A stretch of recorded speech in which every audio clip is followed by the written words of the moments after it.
This episode of the podcast is powered by the Salina Moose Lodge 1473, and they've got a stacked lineup to close out May at the Salina Moose. Thursday, May 15th, it's the Chickasaw Cowboy himself, Steve Rosenbeck from 7 to 10 p.m. Friday, May 16th, it's Ranover Fritz. They're taking the stage the same time, 7 to 10 p.m., and that's just the start. They're ending May with a bang, 127 North, Zach Rosenbeck, Marsha Brady, Schifferly Road, Saw Crush, and so much more. So come out to the Salina Moose Lodge 1473, grab a drink, and let's make some noise. And as always, if you want to be a part of something different, something special, and something unique, join the Salina Moose Lodge today. Hello, and welcome to the Two Dads Podcast, episode number 13. I'm your host, OG Pickle, here in the hot seat with my boy, Slick Willie. How you doing, Bill? Hey, how are you, buddy? Episode 13. Lucky number 13, baby. Any significance to the number 13? What's your favorite number, by the way? I didn't even 22, high school baseball number 22. But my thing for 13 was, everybody says it's an unlucky number 13, and I look back to 2002 and see Maurice Clarett and say, he was lucky. We won a national title. So he was a bit unlucky afterwards. He's kind of got a sad story. Yeah, we got the title, though. He's come back. He's fixed his life. He did everything. On the positives today. And speaking of positives, how was your weekend, buddy? It's good to see you again. Dude, I had a great weekend. We came up there to the Rockford event up there at Second Cross Brewing to check you guys out. We got absolutely slammed up there. I came up there the first half hour. You're like, you need to go get more chicken for me. Dude, I have to give every piece of credit to Rich. He has talked at event. He said, we got to go to Rockford, my guy. You better get into Rockford. And I'm like, okay, dude, we'll go to Rockford. I knew nothing about that. So have you ever been to that Second Crossing Brewery? That's where we were at. No, I just, my buddy Josh Fisher, shout out Josh Fisher, no free ads, but he got us up there. His wife, I keep calling her fiance, they're married now. Okay, don't do that. Don't do that, buddy. He even texted me. He's like, hey, Bailey's not my fiance anymore. I'm like, oh.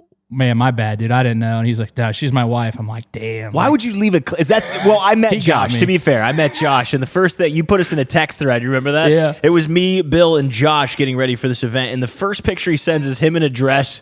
And I was just like, what is happening right now? Like, this is, and I loved it. I knew we were in good hands then. If there's going to be, goofy and weird and started off, I knew it was going to be a good partnership. Did I know it was going to be as good as it was when we got out there? No, I will say, like I said, shout out to Rich. He's our cook. If you guys didn't know that, Rich is the one that's cooking up all the delicious chicken for us. But he called Rockford. He called it out. He said, no, we have to go there. They're going to show up. I just know it. The weather was kind of mixed, wasn't super hot, wasn't super cold, wasn't super rainy or anything like that, but it was still, it wasn't peak summer hours. And the other thing is, I didn't realize, I went into the brewery, cool little brewery. I think you said you went in there. So it's a cool little place. If you haven't went out there, check out Second Cross Brewing up in Rockford. But Josh brought up a good point. There's like no other food options in Rockford. There's one other place, he says. So that's why they bring the food trucks there. He's like, we sell all the beer. There's no other food. So I think Brew Barn went through the same thing when they first started selling beer. There was no food. So we went up there. That was great. Big week ahead of us, but how was your weekend? You worked it, I didn't, but how was your weekend? Weekend was good. We worked the truck. I've been running a gun and just trying to make sure the truck is up to speed and it's operating at the level we want, and just making sure everything is kind of getting nice and tidy as we continue on toward our summer time or these nonstop truck times. So it was good.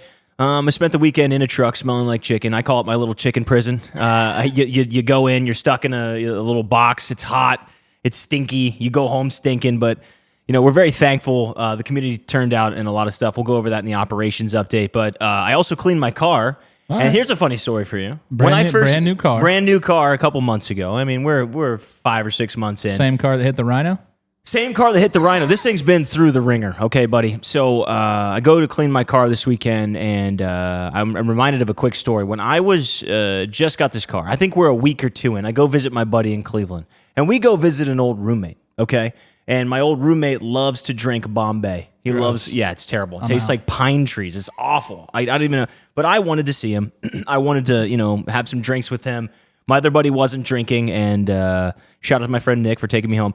We did a bunch of Bombay shots, just shot for shot with this guy. I don't know who I thought I was or what I thought I was, some Superman. You're not that guy, pal. Anyway, Nick's driving me home, and shout out again for getting me home safe, but I am like, oh my gosh, I'm going to throw up. And he's driving your new car. And he's driving my new car on the highway.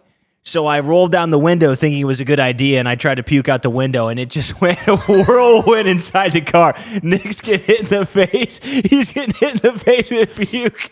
So it's terrible. I hate it, but I cleaned it up that next day, but there was still a little bit of remnants. So first spring cleaning out of the way, got to see and be reminded of a terrible and tragic time of a new car and puking inside of it. That being said, what'd you do? How was your weekend? I didn't do a whole lot. It was a pretty chill weekend. You've been pushing me pretty much. I'm on the JV team, so it's you, Rich, and Berkey all the time. So that's the A team, according to Rich. I only get invited when one of you guys can't make it, which is good to me. Mitch and I do a lot of stuff behind the scenes and things like that. But those guys that want those hours and those repetitions, it's good that they stay fresh with that and stuff like that. So I like coming out every time, seeing you guys, asking if you need anything. So outside of that, didn't really do anything. But man, I got a great car throw up story.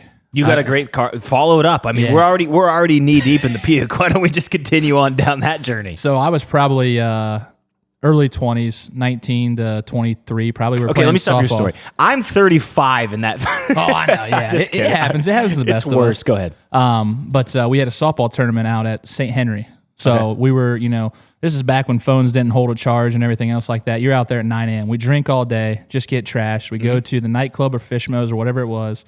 And one of our buddy, Derek Dickey's cousin, says she'll come pick us up. We got a ride. We're good. It's like 1:30 in the morning. She comes, picks us up. There's 5 guys. She's got like a Toyota Corolla. So it's already going to jammed. Well, it's already going to be a tight fit, right? And she pulls up. There's 3 girls in this car. And I'm just like, there's no way we're going to fit in there. So there's going to be 8 total. 8 total people in Nissan this Corolla. So I think there was 5 in the back and then 2 or 3 up front. And everybody's just packed, right? So one of the girls that she brings is just like, I got to throw up. No. And she couldn't get off fast enough off the side of the road to throw up. This girl paints the inside of the car. And you could, I'll never forget the smell. Derek Dickey was there, Jake Lawler, I think, Cody Horseman. You could smell the tequila in the car. Yeah. And then we're trying, we can't call anybody. So we're halfway between St. Henry and New Knoxville. Okay. And I'm like, what are we going to do? Like, we don't have phones. We have no options, right? She leaves. We're like, we're not getting back in that car. We walked. Oh my God! You walked home. And you can ask. Andy Timmerman was there. I know from Bremen. How many miles was this? It was like 8 or 9 miles. We didn't get back to our closest friend's house until like 6:30 in the morning. We took an hour and a half nap. We had to play another game at 9 a.m. in St. Henry. So you were sober by the time you got home. Man, barely, I guess. But we were still terrible. So we had to go back to St. Henry. We played that game. We got run-rolled in like 4 innings, like 25 to 2. You probably were happy about it. It's a true mercy rule, right? That's probably where the definition of mercy rule. Put me out of my misery. Exactly. The best part is we were already there. So we just said, hey, let's just win the beer trophy. We just turned on another day and just started drinking. We were there all day and won the beer trophy. That is insane. Like that is pure Mercer County and at its like a hot take for you though. While you're telling the story, I'm going to anger some people in Spotify or those watching on YouTube at 2.pod. Girls puke worse than boys. Oh, it's just violent. I was blackout drunk and had the wherewithal to try to get the window down, but there's something about the and you're just like, dude, can you not? They just stop thinking. They got the hair. Maybe it's the hair. Hold my hair. Where's Jessica? Help me. Yeah, no, I feel I'm going to stand by that. You let me know in the comments. I think girls puke worse than boys. When it finally just goes and it's done and they're drunk, I think the boys still care about themselves a little bit more. I love my wife, and she's going to kill me for saying that. She's just a violent person to throw up with. Like, she'll wake me up in the middle of the night. It'll be 6 in the morning. She'll be throwing up. And it wakes you up. She just drives you so bad. And then she's like, the magic cure. She goes in there, takes a shower. She comes out, feels like $1 million. No, I think there's something to be said. We've all got our weird routines when we're trying to feel better. And so I like chicken fingers and honey mustard. I don't know what it is, but it brings me back from the dead like The Undertaker. Talk to us about operations updates. You just talked to us a little bit about Rockford. Yeah. I would say a huge success. I want to give a quick shout out. Thank you, Rockford, for coming out. We have never been in that territory yet. I haven't been there personally. The truck hasn't been there. But to go out there and to see the support from people in Rockford and the surrounding communities who actually we had a lot of people that traveled to see us at that event. And I'd be remiss if I didn't say thank you. So thank you very much. Bill, take it away. What other successes did we have this weekend? Well, we had wins and losses. Okay. We had the Color Run over in Maria Stein. Color Dash. I've been saying it wrong. Okay. Color Dash. Thank you. I run, not dash. So Color Dash. Full sprints only. It's just wind sprints. So we had Saturday we were at Rockford. Sunday we were at the Color Dash. And And we got rained out. It was going to rain all day, all morning. So it was from like 11 to 1. We called it like 8 a.m. We worked with them. Too. It was so sad. But it's good, though. We just got it rescheduled. I don't remember the date off the top of my head. And actually, what I'm excited is it coincides with a local Little League. So they're going to play like Little League baseball the same night they do the Color Dash. So I think the sales numbers will boost up. Yeah, Kesha Walters was putting that. Go hit a home run. You can have 2 dads. Yeah, exactly. Well, they were putting it on. I have to give a shout out to Kesha Walters. She did such a good job of. I just told her, like, look, I'm in limbo here. Like, I'm a vendor. You have to make a decision. We can't, like, I was trying my best to say, like, yeah, we'll wait till the last possible minute. But at the end of the day, we still have to organize people. We still have to organize food. We have to get everything in prep. We have to get the oil changed. Like, we make sure this is the best. And I got to give credit to her. I just said to her, look, make a decision. Yep. All right, tomorrow we know it's not going to be our best day. We can live to fight another day. You got to let me know. And to her credit, she was quick. She was decisive. She got that rescheduled quickly. She worked with us in our books, and I wanted nothing more to help her. So I'm glad we got that. We'll put some dates here on social media. I can't remember the top of my head the dates either. I don't want to. We literally are minutes from just rescheduling and confirming we were doing everything. it right before this. We talked exactly. with her. So, and then we had the Minster Bank event on Tuesday. Holy smokes, Bill! Well, it got rained out as well. For those who didn't know, so the rain gods were not on our side this week. But we got back with Taylor Wentzey, and she helped us reschedule the next day on Wednesday. It was 70 degrees out. It was beautiful out, and we were able to get everybody out there. And it was good because, we were out there and you were sold out, and we were there supposed to be for the 3 hours. We were sold out in like 2 hours. My aunt and a couple people text me. The line's 20 people long. Yeah. And she even said, she gave us praise how quick we got things out. She's like, I got 3 basic dads like in a heartbeat. It's just there were so many people in line. So it was awesome to see everybody willing to stand in line and wait, especially on their lunch, right? Like, I'm salary, I get an hour lunch, so I can squeeze it in. But some factory workers, people get a 20 or 30 minute lunch. So I was even on my way, and then unfortunately we were sold out. I got there too late, so I wasn't even able to get it myself, which I guess I'd rather everybody else get a chance to get a crack at it. Yeah, I was nervous because a lot of the lunches, like, we had so many call aheads. They literally were like, I only have a 30-minute lunch. Can I call ahead and get this? And I was just like, no, you can't. We don't have that capability. I'm not a restaurant. You know what I mean? So fortunately and unfortunately, the point of emphasis for that day was certainly to really just get efficiency out there. And we didn't have the A-team. I shouldn't say that. My dad stepped up. Berkey obviously Big Mike. Berkey had a full-time gig, so he wasn't able to be out there. So it was me, Rich, and my dad. And to his credit, he hasn't made a sandwich since last year. This hasn't been something like he's just been thinking about sandwiches. So we had his little cheat sheet up there, and couple reps, man, he jumped right back in, just like it was the Mercer County Fair. Like, he did a great job. So I got to give a shout out to my dad. I would be remiss to not to say thank you to him.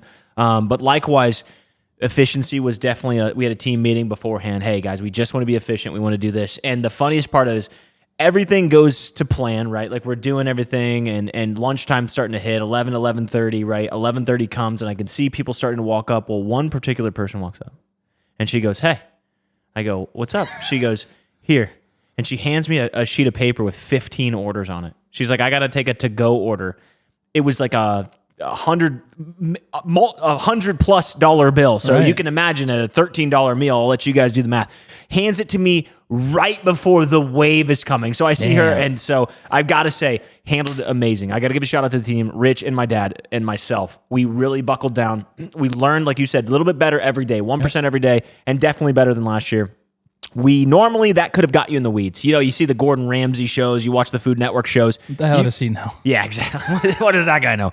But we could have gotten the weeds really easily, and we didn't. And I definitely saw a turn of the tide from last year to this year. So I'm very thankful. And then, again, I'd be remiss not to say thank you again to Minster. You guys showed up.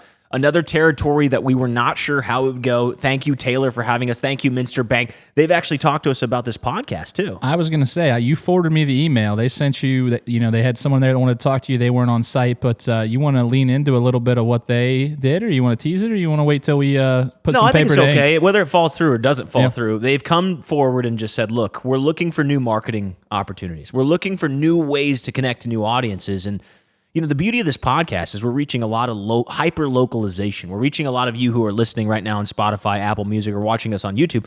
We're all usually in the area. There are people that can relate to the truck outside of it. For the most part, if you look at our statistics, which we share openly at 2DadsPod on Instagram, you can see like a lot of it's hyper localized and it's a lot of relevant news. It's another news source, just the same way WCSM, looking to buy a new door sales in Bristol. We can go into WCSM plugs all day. But what I'm saying is it's a new avenue. Yep. And I think a lot of people are sort of taking to that. They're sort of starting to open their eyes. Again, shout out to the Moose for believing in us as early as possible, the earliest of days with Gabe and Brooke. But now other people are starting to notice. And right now, I'm very thankful for your time, my time, and all this effort we put into it because we have brands like the American Cornhole Association interested in a sponsorship. We have Minster Bank interested in a sponsorship. I share this not as some braggadocious way, but just to say, hey, we're 13 episodes in, my friend, and to have legitimate companies, this isn't Mike's crab and tackle, you know what I mean, where we've convinced him to spend $25. Like this is... I hope we get him, though. Yeah. That'd be huge. Sounds like our next business. Two Dads Bait and Tackle. Two Dads Bait and... You never know where the Two Dads brand can go. The one thing I will say before we continue on with upcoming events, because I want you to tease what we have going on in the future weeks, is stay in the game. I don't want to be like super inspirational right now. It's not my motive. I'm actually laughing at some of the puke stories. But what I will say is I would have never guessed that these opportunities would be the exact... Like I didn't dream that the Minster Bank would call or the American Cornhole Association or even the Salina Moose. I didn't dream those specific ones, but I knew that if you stayed in the game long enough, and it's something we'll talk to Lee when he comes on here too, whether you're starting a business or a new opportunity or just you're going into a new venture in general, being able to survive, just to stay in the game, whether you're breaking net neutral at a little bit of loss, a little bit of profit, you just got to stay in the game, and these opportunities do come. I don't know how it works. I don't know why it works that way, but I will say, if you would have told me at the beginning of this, Mitch, by episode 13, you will have 3 really strong brands who are aligning with you, who believe in you, and maybe potentially want to join with you, I don't know that I'd believe you. I think 13 is a little early for what we anticipated, but we go back and, you talk about the big man upstairs that, we always, put the faith in him to, do the good things for us. But also, there's 2 things we say, you keep stacking days is one, and it's that 1% improvement every day. Like I said, we're better now than we were a week ago. We're better now than we were 2 months ago. And by fair time, we're going to be humming. And I think we're going to be able to get through that August stretch that is treacherous. It is treacherous, dude. 2.5 fairs, the WoW raffle, and a couple events sprinkled in there. It'll definitely be a record month, but that'll test the backbone. But I'm glad we get the whole summer to build up to it. Sure. And then that's kind of like August, September is kind of when it winds down a little bit. So we did get a couple cool people reach out again this week. Tailgate for Cancer over in St. Mary's in October. So that's a big event. Excited to get there. That's also in October where we're kind of down a little bit. So it's been good.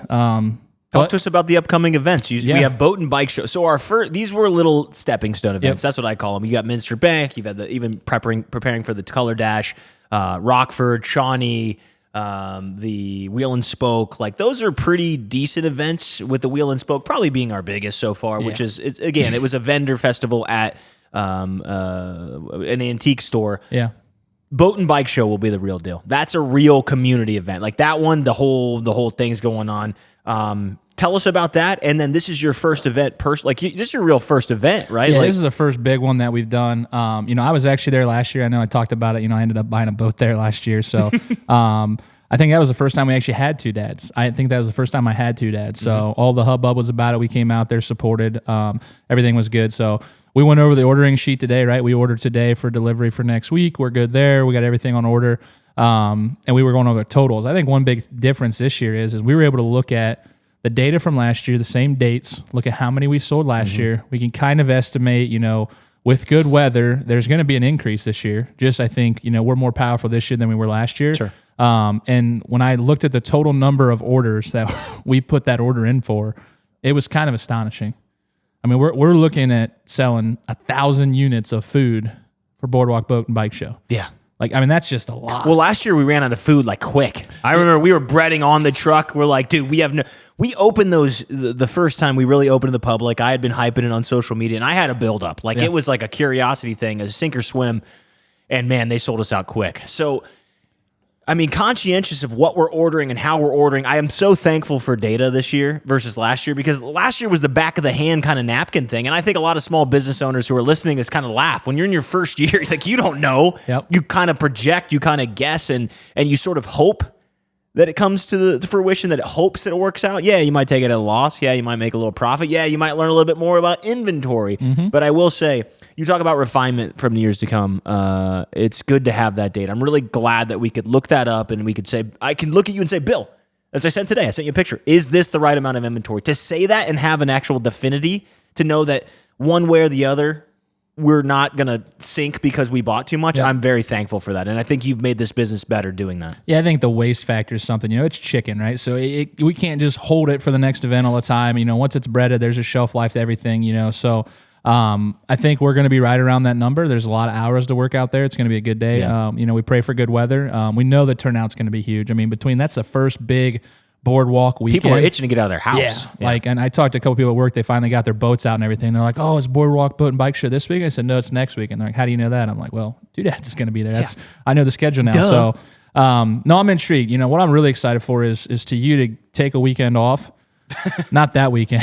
Yeah, not that weekend. To take a weekend off on one of these micro events that we do, and then, see how I can do with Rich and Berkey or Rich and Rob or whoever, and kind of see what the difference is. Because, we've kind of built those procedures in there to try to be successful no matter who's there. Yeah. Because, God forbid you get hit by a bus and then we don't have Mitch. I can grow my hair out and dye it, but I'm not Mitch. Okay. You wish, buddy. Yeah. So... other than that, a lot more events coming up. June is getting packed. After May, everything's just... Well, I tell you what, one of the most feedback things we got, other than people love the pod, I will say thank you for listening to this podcast. We had a lot of really nice things said about the podcast, what it means to the community, getting information out, just being entertaining about locality. We've made the mundane a little bit more entertaining than normal, which I think is cool. It's a cool elevation. People have asked us for a website. And you and I had talked about this. This is a great transition into my tech updates every week that I'm trying to do. But I will say, that was right on. That was actually really weird. I know. People always say we have good dynamics. That one was cream of the crop. I've just been practicing to go. The cream of the crop. Just waiting for my chance to go up and sing with Zach Rosenbeck this summer. I've been working on the vocals. Well done. I can't wait to see you on stage. But we need a website where we can show where we're going to be next. We talked about this website. We've teased it. We've talked about building at twodadsfood.com. www.twodadsfood.com. I'm used to saying like Instagram handles because that's where I'm sending everybody. But the answer is we're going to need to build a website soon. We own the domains. We own everything we need to. But we really got to just have a list because this is starting to turn into...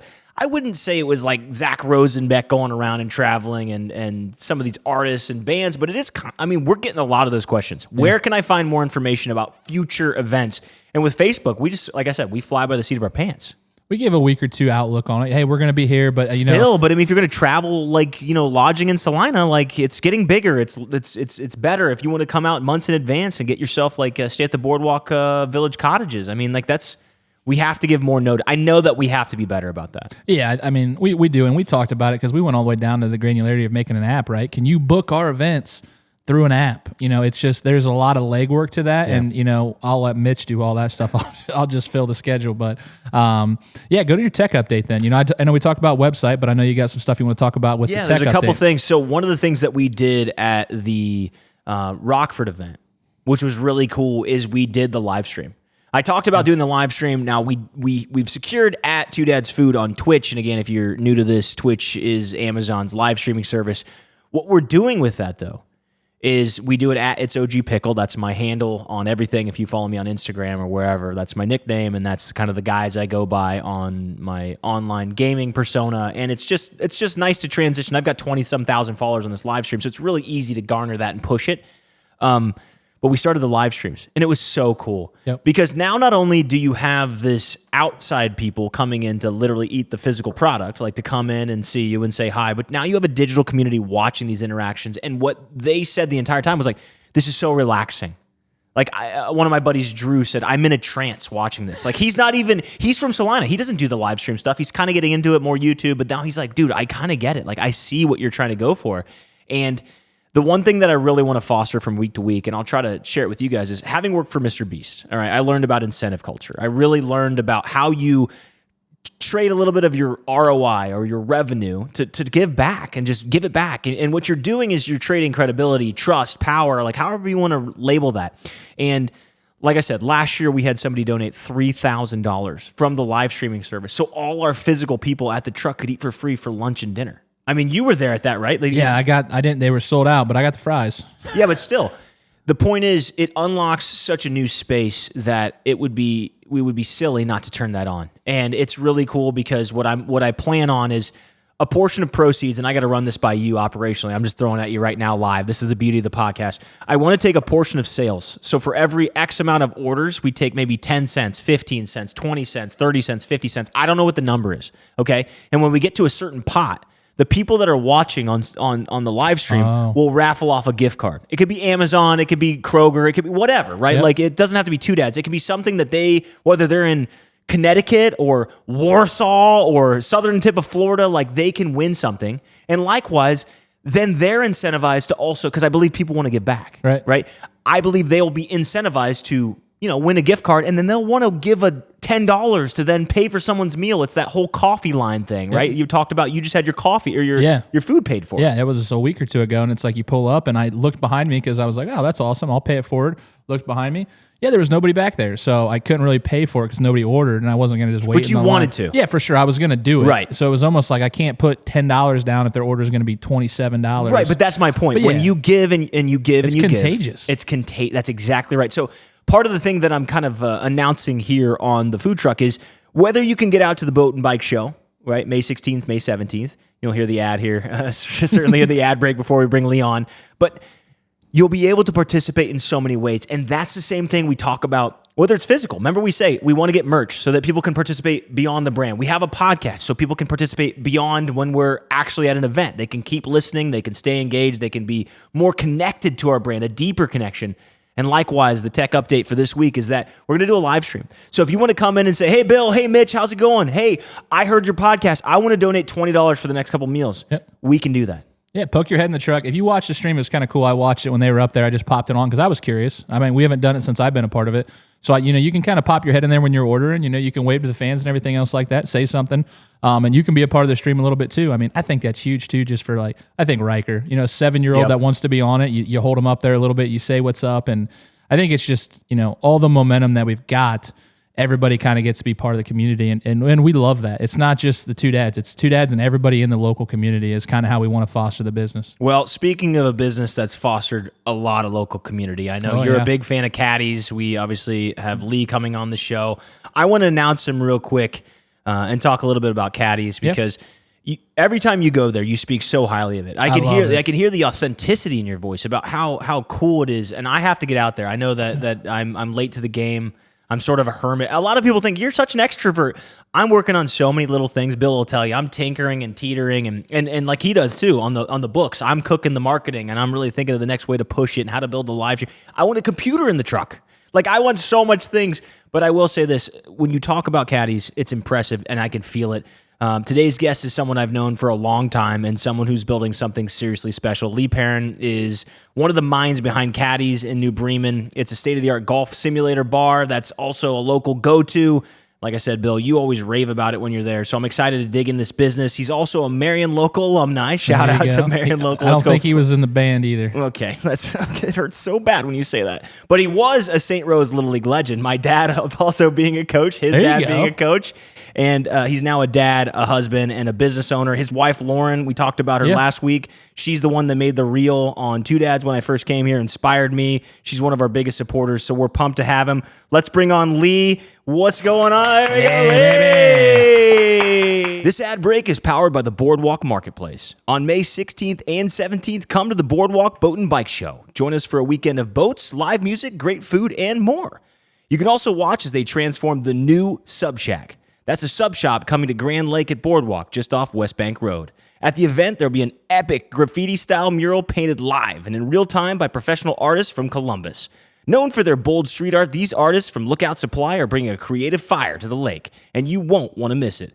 Plus, check out the brand new boats, bikes, and golf carts with food trucks, including yours truly at Two Dads, music, and family fun on the lake. So mark your calendars for the Boat and Bike Show on May 16th and 17th, and follow Boardwalk Boat and Bike Show on Facebook for more information. Lee, thanks for being on, guy. How are you? How's it going? Good, man. I appreciate you guys having me. You're very welcome. Well, thank you. Actually, no, thank you for coming here. I mean, me having you, no, thank you for taking the time out of your day to come to Bill's garage and sit with us and chat and talk. And It's good to see you. How's your day so far? It's good, man. I was worked from home today. I was traveling earlier this week, so just taking a little time working from home this week, and so yeah, it's chill. Not bad. How is the work from home? Because I'm in operations, right? I mean, you're in engineering, I believe. I was actually just I was manufacturing engineering for about 8 years, and then I switched to marketing and sales in the last 8 months. How convenient now, huh? Yeah, that's worked good. out well. You're in between like a sandwich of marketing and operations. So this is we're a great ice cream cookie right now. Yeah. So how is that working from home? Because the only time I've ever worked from home was during COVID. My wife had COVID, and I was a plant manager at the time, so you can't really be an effective manufacturing leader if you're not there, right? Mm-hmm. It's just not how it works. I get purchasing, HR, all that stuff. Marketing can kind of be from home. How's that working from home? I mean, I just feel like I would not be able to get as much done as I do at work. I feel like I would just sit on the couch and not work as much. Yeah. Well, not trying to out you here to your bosses or anything like that. No, it was actually a big decision on transitioning, but actually working from home was part of that decision, just for the fact that I wanted to be able to create more time for myself and saving 2 hours of drive time. So I work from home 2 days a week, saving 2 hours of drive time, which is a half hour to and from Piqua. Every week, plus, being able to work through your lunch or do whatever through your lunch makes a big difference for me. Cool. That probably helps with, the kids, right? I mean, in case they're sick or anything else like that, that's probably a benefit. Yeah, absolutely. Because, Riker, when he's sick and I'm trying to work from home, it's just a no-go. Which Haley, she stays home 95% of the time, but there's some times that she's got to work a little bit. But we do something every week here, and we open a pack of random baseball cards. So we're going to give you one. Oh, I like this. There is gum in these again, so we're not. You do not have to eat the gum. You do not have I'm not asking you to go on. We did that one time, sweepstakes. And we don't want to do that again. If you get any good cards, I get to keep them though. I'm not eating. This gum is just like it just looks like a used condom or something. It's terrible. It's terrible. It's terrible. Julio Franco, baby. You got a good one? I got a decent one right off the bat. I got some crap here. Mitch gets the worst cards. I always get the worst cards. Jeff McKnight. Look at this guy. Look at that right there. That's Mitch Jr. That's Mitch Jr. right there. Dude, Andres Galarraga. Wow, look at that stash. Jeff McKnight. That looks like the dude off the serial killer movie, Jeffrey Dahmer. Joe Oliver. Joe Oliver's a red. That's a good one. Robin Ventura. We're trying to find John reds, so if you Franco. find any reds cards, just let me know. Andres Galarraga, baby. What a great pull. Playing first base down there. I have getting garbage, dude. Omar Vizquel. I haven't heard that name in a long time. Oh! What we got? I got a Ricky Henderson There you All-Star card. I'm bad. Wow. Okay, let's it's go. decent. All right, I'll take that. Better than your last one. It's got gum stains on it. Dude, my hands look like I dug my fingers in sand. This is ridiculous. But anyway, Lee, thank you so much for being on the show. We appreciate it. Talk to us about caddies. I'm curious. Bill has said such nice things. I haven't been there yet. Tell listeners who are listening for the first time, what is caddies? Let's start there, and then, Bill, you can jump into some of the questions that you have, too. Yeah. So I guess short version is Caddy's Bistro is a golf simulator bar and restaurant. We have 6 golf simulators that are powered by TrackMan. We have a food truck inside that serves all of our food, and then we have a 51 tap self-service tap wall with a full bar as well. How for the tap wall, how often are things change out? I know you probably have the staple, your Busch Lights, your Miller Lights, things like that that probably don't waver too much. Is there a bunch of variety that goes into that on like a seasonal basis, maybe? Yeah, a lot of seasonal stuff there. But like you said, we typically try keeping about 3 wines on tap at all time. Don't tell my wife that. And then all of our staples, like you said, the Busch Light, the Bud Light, Miller Light. Cincy Light's actually been a staple for us, and then we rotate out everything else pretty much. So we keep about 7 to 8 domestics that are pretty much the same the whole time. So you started Caddies. It's a golf simulator. Have you always been a big golf guy? Do you golf avidly? Was that part of the vision, or was it just part of the business?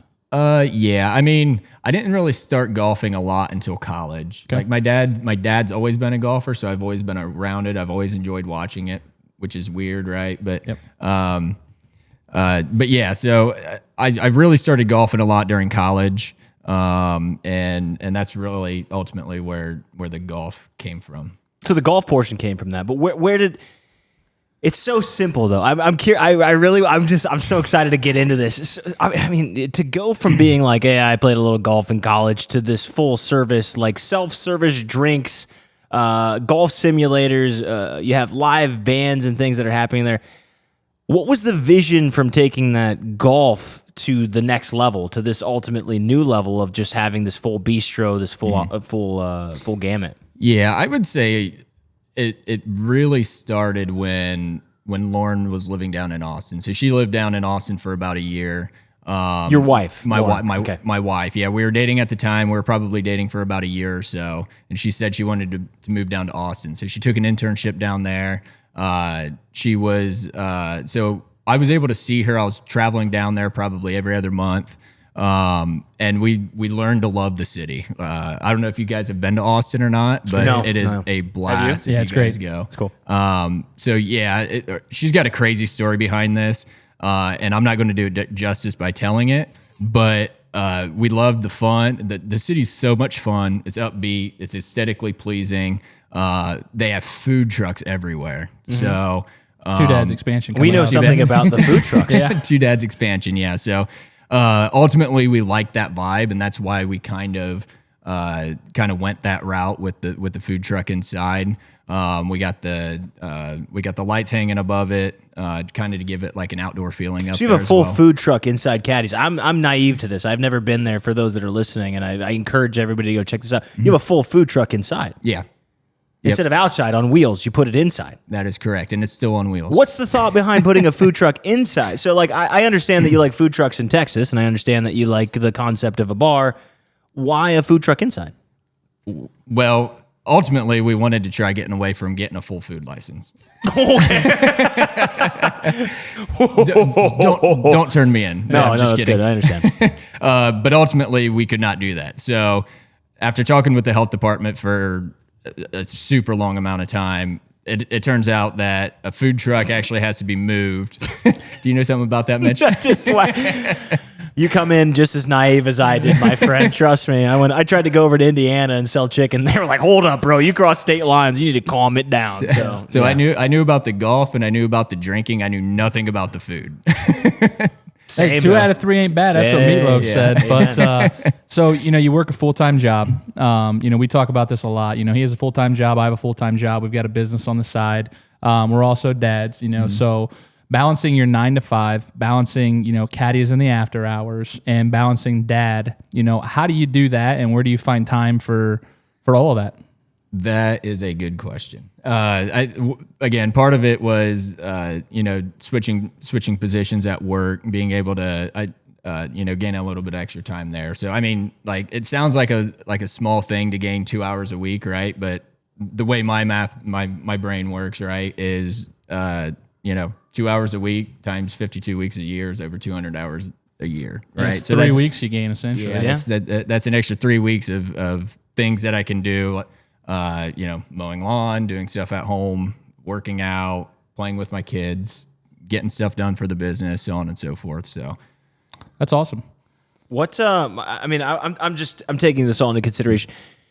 Do you see yourself one day, like, are you prepping yourself? And I'm not saying that you're leaving your job anytime soon, but do you see this going full time? Like, I mean, that's kind of where I'm at as far as like an entrepreneur. Like, yeah, like right now I'm doing odds and ends, and I'm doing these things that I can do to obviously make enough revenue, because the business isn't there to sustain all the people that need paid. Like, I don't know who needs to hear this in real life, but usually when you're the business owners, most oftentimes you're the last to be paid.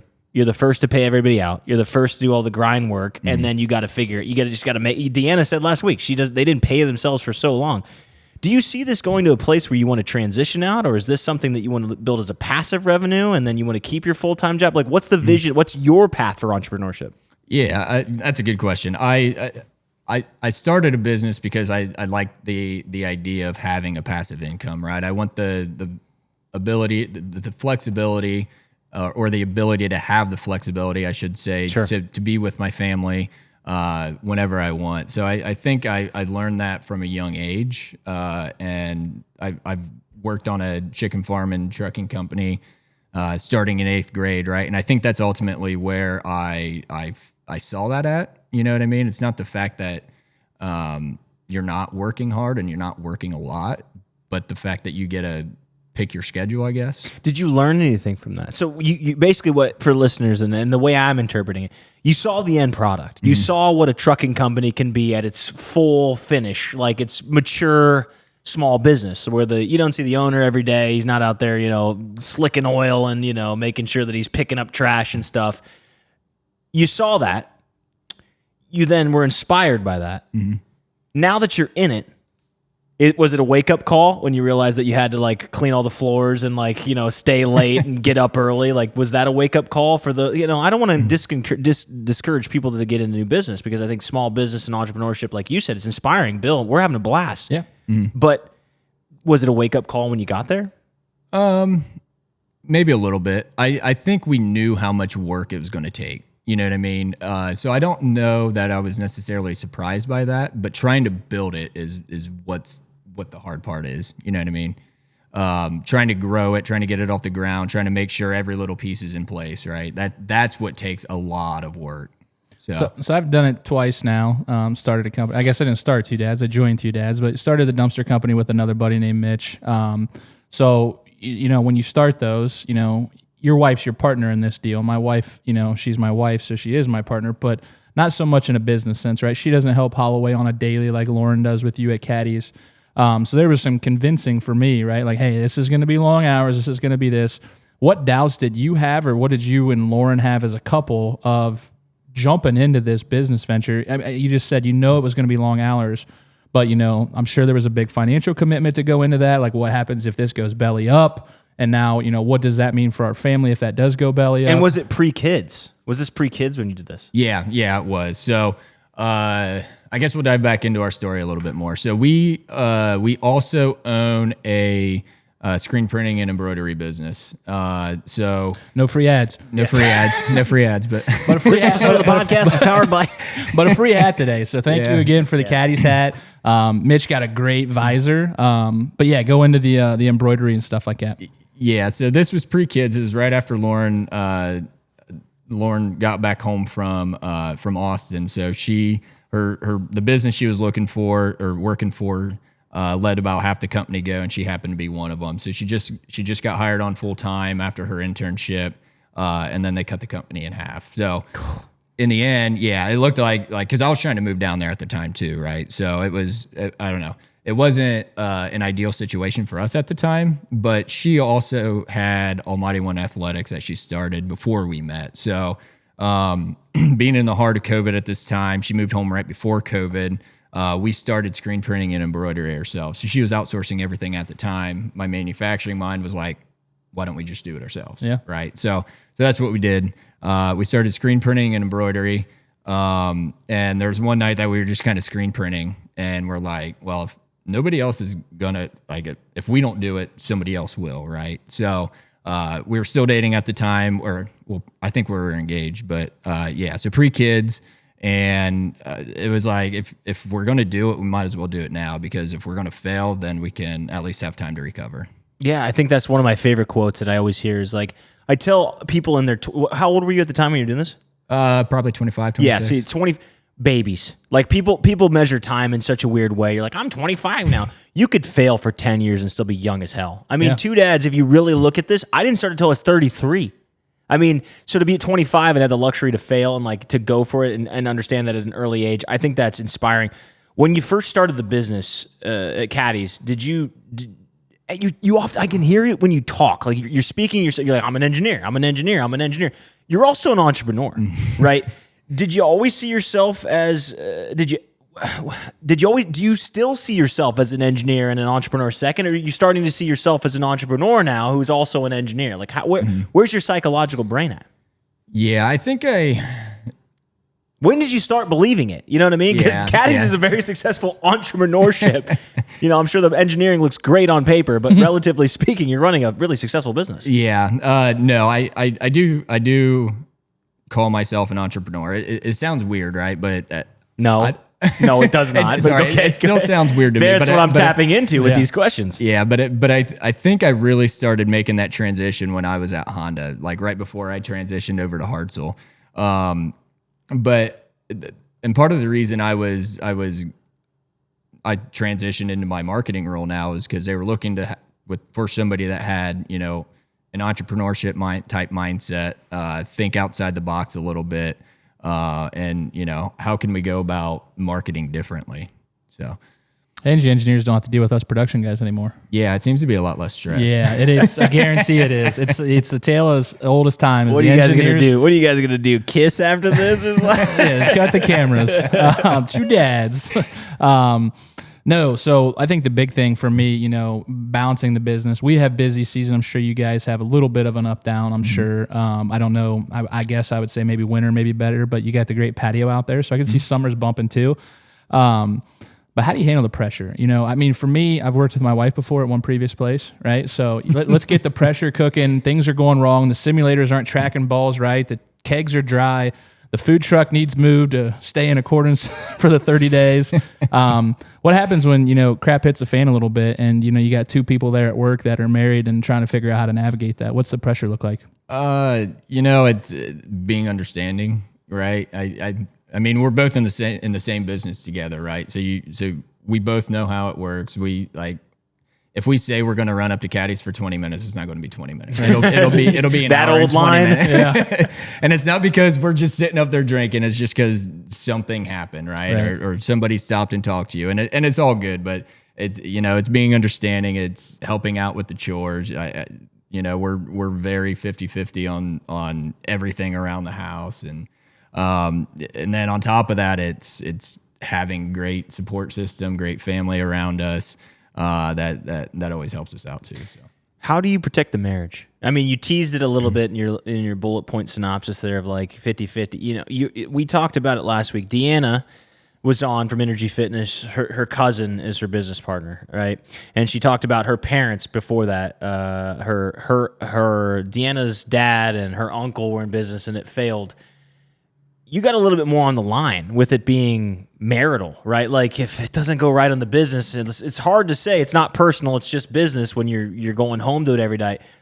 For listeners that are looking for a new perspective or might have something similar where they have a partner that they're working on, what advice can you give them to try to keep that balance between leaving work at work and making sure that you do things like be a dad and spend alone time together or spend a romantic evening? Like, just how do you maintain that too? Yeah, I mean, so I will say, like, Lauren and I love to talk about business, right? So, I mean, communication is key, obviously, right? But I don't know. Sometimes it's like our talks at supper will be about business. Like that's what we enjoy doing, right? Now, don't get me wrong. We do have our date nights. We do have our fun. We do enjoy spending time with our kids. But I mean, ultimately, that's a simple reminder here and there is just to be like, you know, be present with our kids sometimes. Simple reminders here and there always help. You make it. I'm not gonna knock you here. You make it seem so easy, you know. And I'm not dude. like. I mean, it's a great response, and it's gonna probably lead to my next. Tell me about your last fight with Lauren. Just kidding. No, but I mean, your answer is valid and it's accurate in my opinion, right? You know, I talk about it. He talks about it. He has Tasha, I have Haley. We can't do this chicken truck. I can't do the dumpsters. I can't do my 9 to 5 without a rock solid wife on the other side. Fiance for him. So you embody that. But I just want to tell people, as cool as Lee is right now, it's not that easy all the time. So it's good to see that you guys have found that happy medium place to really be able to hone in on that. So for me, you know, you're an engineer. I want to say, did you coach basketball at Marion for a while? Yeah. Okay. Yeah. So this is gonna be a better question now. I thought I saw that when you guys won state one year. You know, leadership wise, how does leadership look for you and Lauren, right? You know, you have two separate roles, probably a little bit of marketing, a little bit more of maybe the operations, you know, with the simulators and stuff. What does leadership look like for you guys? I mean, you got employees, you got to lead those guys.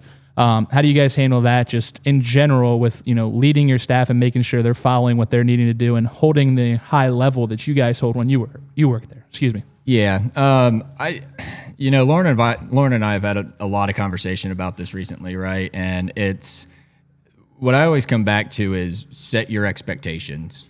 Set your expectations, demand your employees meet those expectations, and go from there, right?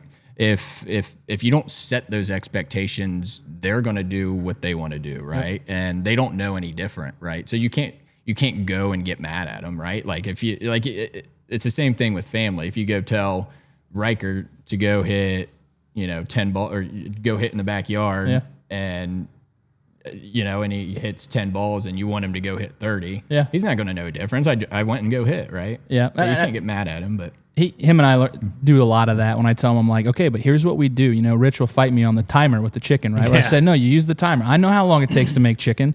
I know you know how long it takes to make chicken, but use the timer. It's just a standard. That way it's not undercooked, it's not overcooked, trying to provide consistency. I don't want to do that, Bill. He doesn't. Rich doesn't. But at the end of the day, like I said, you define the expectations. You hold them accountable to hit those lines. And I'm not saying write people up and fire them all the time, but explain why. And then at the end of it, you say, hey, look, if you're just going to go rogue, I don't need you here, right? Like, be a part of the team. It's one team, one goal. So, no, I think that's a great answer. One of the questions I have for you, because I like to dig into the entrepreneurial spirit, like not your engineering side, but maybe accumulation of both. Let me ask you this, because I feel like it comes down to two things when you're an entrepreneur. Obviously, we're all striving for greatness, and we all want to do something different. But let me ask you this. What drives you more, the love of building something or the fear of looking back with regret? To start, I would definitely say the fear of looking back and having regret. That was part of the conversation we had down in the basement when we were screen printing that day. It was just like, if we don't do this, I'm always going to be looking back wondering why I didn't do that, right? But now I think it's like, I feel like you see some of the mistakes of people growing too fast, and I don't want that either. I think you need to build a nice solid foundation so the whole thing doesn't topple over. So I think there's a fine line there. I think I'm past the fear of fail or not doing it, I guess, and just trying to figure out where to go next. So summarize that in one line. What would you tell someone who says, Lee, I'm scared to start a business? What would you tell them? Just do it. I didn't know where to start. I literally, we were going to build initially. So I didn't know where to start. I was like, okay, well, I guess that would be the first thing, right? Where do we want to have it? And I was looking around. I was like, drove past an empty lot in Minster one day and found out who owned it, gave him a call, and it happened to be Bomber Construction over in Minster. I said I'm interested in it, and they started drawing plans up. Damn. It's obviously not where we're at, so a lot of things changed, but that's what I want to. But that's what I want to tell people. It's like a lot of the people that talk about like, wow, the podcast, wow, the truck, wow, and if you're listening to the lawnmower going off outside, if you can hear it faintly in the background, we do a pretty good job with these mics, but that's pretty funny. The one thing I want to say is, like, you have to just go. Like, there is no rubric on this. You will not get it like it's in school. And I know this seems like trivial advice to us three who are kind of in year two. How many years has Caddy's been in business for? About a year and a half. About a year and a half. Okay, so you've been thinking about it since after COVID. Yeah. But okay. Yep. So we've both been in business about a year and a half. I would say we're right here. Yeah. One of the things that I emulate, the same thing you're saying right now, it's like, you just got to go. Did I know that Two Dads would be here with a podcast when I'm putting which side of the truck I want to bolt down a 3-compartment sink? No. But I tell you what, for those that are on the fence and those that are kind of thinking about it, like, you just got to do. And I promise, this is the most, I think you might agree with me, Lee and Bill. The most reassurance we can give you is that if you want it bad enough, you'll figure it out. Absolutely. Would you say that's true? Oh, yeah. No, 100%. I think it was the same thing with the podcast, right? We talked about it when I was coming on, with the food truck, and, I was like, dude, we should do a podcast. And really, for me, I didn't think it would gravitate towards this. I thought it was just more a fun thing that I've always wanted to do. I thought I had the personality for it. I knew Mitch had the tech side and the personality for it too. And then it's really just like, we just said, all right, screw it. What mics are we going to use? What mixer are we going to use? What cameras? He started texting some buddies who have podcasts, and I mean, all our equipment's been great, but we did have 3 cameras that were absolutely junk that we had to get rid of and order 3 new cameras because they didn't work. And I mean, was that a financial burden to us? 100%. Yeah. But we've learned now, if someone wants to start a podcast, we're going to be able to reach out to them and say, hey, I wouldn't do this, I wouldn't do this, I wouldn't do this, but I would do this, this, and this. So give me that from your perspective, Lee. Tell me something that didn't go right in the business, because I look at Caddies from a third party.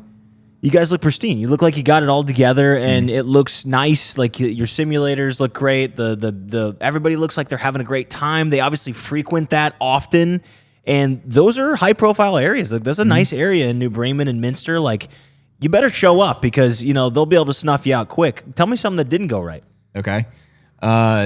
So starting out, we were probably 2 weeks away from not being a thing. Oh, Wow. So we had we were interested in partnering up with somebody. So I told you about we were looking to build. Rindler Automotive came for sale. We decided that we want to hop on that right away. So we gave our spiel to these guys. They were like, yeah, let's well, at least buy the building for you. So eternally grateful for those guys and Sure. what they did, right? So, but basically we needed more capital. So we were struggling to find it at that time. We had one guy on board. We were hoping that these guys were going to be a good fit for us. Turns out that we just couldn't come to agreement on some things. So we're trying to find more. And basically they gave us about 2 weeks to try to find more capital. Otherwise, they were going to put the building back up for sale. So we're like, gosh. start calling those sketchy bookie guys like, hey, yeah. So Loan sharks. yeah. yeah, it was one of those things where it's like, what do we do now, right? So, I just leaned on my faith, I guess, right? So times got tough. I just leaned on my faith, and I kept getting signs that it's just like you just keep pushing forward, right? Now this is probably the 10th time that I'm like, okay, now what? Sure. Now what do I do, right? We all go through that. And I'm not kidding you. The one guy that was in it for us, found two more partners to help raise the funds and partner with us on caddies. So it was like in the 11th hour. Yeah, 11th hour, and so we paid those guys for the building. Like within 2 days, we signed our loan at the bank, and we were off. We started. So this happened in February of 2023. We opened in January of 2024. And we started construction in May of 2023. I was going to say, you might not know the whole Rindler Automotive story. I mean, you had to pretty much gut the whole inside and redo everything because it's like, my question was going to be, you were going to build, so you're going to be able to build exactly what you wanted, right? Mm-hmm. Now you're going to Rindler Automotive, and you do have some constraints, right? Mm-hmm. I mean, the size of the building, the lot, all that stuff. What was more exciting for you, the opportunity to build or to kind of just gut that and kind of, because the location's awesome, right? Mm-hmm. I think that's a high traffic area. Would you rather, would you rather build, if you look back on it, going through the renovation process, or would you rather go through the renovation process again? If you had to choose. Yeah. Both have their pros and cons, right? I love our layout, though. So our layout was similar to what we were going to have, but we were going to try having like a mezzanine in our other building. Yeah, so that would have been cool. Yeah. So and shout out to our partners. They gave us a lot of good ideas, and we switched some things around. But yeah, I love our layout. I would recommend doing a renovation process. It's just got some headaches to it as well. Yeah. No, that's good advice there too.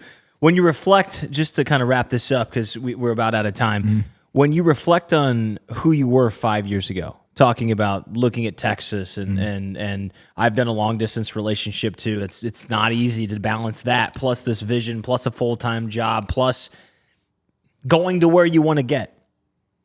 For those that are listening, when you reflect on who you were 5 years ago, what stands out the most? What could you say between then and now to give advice to people that are listening? What change have you gone through? What's the difference that you see?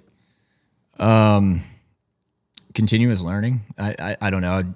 I like self-development. So just keep bettering yourself. Any habits that stand out to you that you do that helps to sort of develop that continuous learning? I read now. I used to hate reading. I didn't even read a full book in high school. How'd you get away with that? You have Yates?